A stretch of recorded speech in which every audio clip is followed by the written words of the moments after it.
Hello friends, so today we are going to make this jute fiber hat. So let's begin. And if you like this video then like, share, and if you are new then subscribe and don't forget to comment.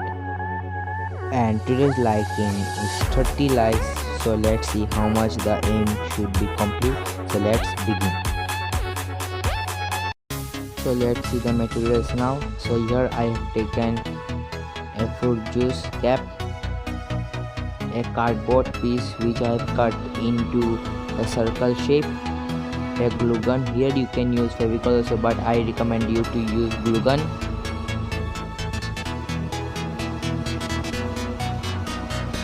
And some stickers. Here I will use only one packet, but I have taken 2 packs. And the most important and the basic thing, the jute fiber. So let's see how to make it.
So we have completed, and now it is the final step. We are sticking the stickers and our hat is finally complete.